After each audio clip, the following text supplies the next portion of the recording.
శతాబ్దం కాలంలో దీపకర్ణి అనే మహారాజు గారికి ఆ స్వామివారు స్వప్నంలో కనిపించి నేను ఈ ప్రదేశంలో ఉన్నా, నన్ను బహిర్గతం చేయండి అని చెప్పారు.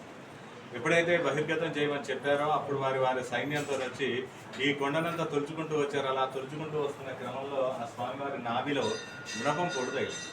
ఎప్పుడైతే స్వామివారి నాభిలో గుణపం పొడు తగిలిందో అప్పుడు స్వామివారి బాధకి అరిచారు. అరవగానే కొండంతా పగిలిపడిపోయి ఇక్కడ ఆ స్వామివారు స్వయంభుగా బహిర్గతం అవడం విశేషం.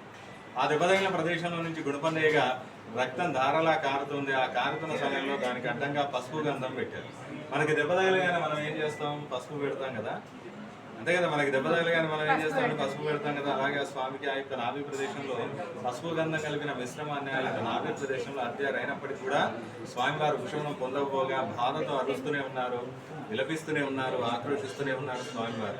అప్పుడు ఆ రాజుగారు అడిగారు, స్వామి మీ యొక్క బాధ నుంచి నేను విముక్తిని చేయాలి అంటే నేనేం చేయాలో పరిష్కార మార్గం తెలుపమనగా ఆ స్వామివారు సెలవిచ్చింది ఏంటంటే తిల తైలాభిషేకం చేయమని చెప్పారు. తిల తైలం అంటే ఏంటమ్మా? నువ్వుల నూనెతో అభిషేకం చేయమని చెప్పగా వేద పండితుల చేత, ఋషుల చేత ఇక్కడ ఆ స్వామికి నువ్వుల నూనెతో అభిషేకం చేయించి ఆ స్వామివారి యొక్క బాధ నుంచి ఉపశమనం కలగజేశారు రాజుగారు. ఎప్పుడైతే ఆ యొక్క బాధ నుంచి స్వామివారు విముక్తుడయ్యారో అప్పుడు లోక కళ్యాణార్థం ఇక్కడ 2 వరాలు ఇవ్వడం జరిగింది. ఆ వరాలు ఏంటంటే దెబ్బతగిలిన ప్రదేశంలో మనం పసుపు కానీ గంధం కానీ పెడతాం కదా, ఆ యొక్క ప్రసాదాన్ని కనుక సంతానం లేని వారికి ఇస్తే శీఘ్రమే సంతానం కలుగుతుంది అనేది ఈ క్షేత్రంలో ప్రప్రదమైంది. ఆ తర్వాత ఆరోగ్య సమస్యలకి, వివాహానికి, జ్యేష్ఠ, ధనిష్ట, మూలా నక్షత్రాలకి, సూర్యగ్రహణంలో పుట్టిన, చంద్రగ్రహణంలో పుట్టిన, కుజ సర్ప దోషాలకి దోష పరిహారార్థం సాలగ్రామ తీర్థంతో శుద్ధి చేసి మంత్రోపదేశంతో ఆ యొక్క నాభి ప్రసాదాన్ని ఇక్కడ తీర్థంగా ఇస్తాం. దానికి గాను టికెట్ ఉంటుంది, అర్చకులు వేరే తీసుకుంటారు. రెండవది తిలతైలాభిషేకం.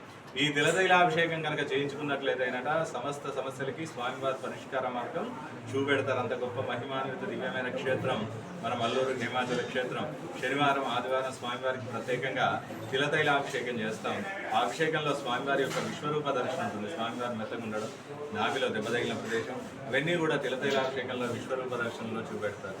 ఈ గుట్టంతా కూడా అర్ధచంద్రాకారంగా ఉంటుందండి. ఈ చివర మొదలుసిన ఆ చివరి ఏంటవుతుంది అర్ధచంద్రాకారంగా ఉండి ఆ స్వామివారి మధ్యలో ఉండడం వల్ల ఈ క్షేత్రం పేరు హేమాచల క్షేత్రంగా పిలువబడుతున్నది.